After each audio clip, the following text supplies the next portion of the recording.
గౌరవనీయులైన న్యాయవాదులు, ఉపాధ్యాయులు, ప్రియమైన విద్యార్థులు మరియు ఈ వీడియోను వీక్షిస్తున్న అందరికీ నా హృదయపూర్వక నమస్కారాలు.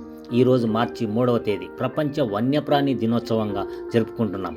ప్రకృతి, జీవ వైవిధ్యం మరియు వన్యప్రాణుల సంరక్షణపై ప్రజల్లో అవగాహన కల్పించడానికి ఈ దినోత్సవాన్ని నిర్వహిస్తున్నారు. మన భారతదేశం జీవ వైవిధ్యానికి నిలయంగా నిలిచింది. అయితే ప్రస్తుతం అక్రమ వేట, అడవుల నాశనం, కాలుష్యం వంటి కారణాల వల్ల అనేక వన్యజీవ జాతులు అంతరించిపోతున్నాయి. ఈ పరిస్థితిని నివారించేందుకు భారత ప్రభుత్వం వన్యప్రాణి సంరక్షణ చట్టం 1972ను అమలులోకి తీసుకువచ్చింది.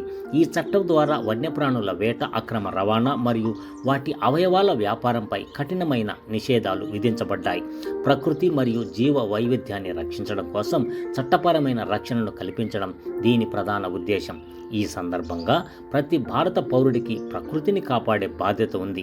చెట్లు నాటడం, ప్లాస్టిక్ వాడకాన్ని తగ్గించడం, పర్యావరణానికి హాని కలిగించే చర్యలను నివారించడం వంటి చిన్న చిన్న చర్యల ద్వారా కూడా మనం పెద్ద మార్పును తీసుకురాగలం. ప్రకృతిని పరిరక్షించడం మన భవిష్యత్తును మనం రక్షించడమే. గౌరవనీయులైన న్యాయవాదులారా, పర్యావరణ పరిరక్షణ కేసుల్లో చట్టపరమైన సహాయం అందించడం, చట్ట అవగాహన పెంపొందించడం ద్వారా సమాజానికి సేవ చేయవచ్చు. ప్రకృతి పరిరక్షణ మన బాధ్యత అనే భావనతో ముందుకు సాగుదాం. జై హింద్.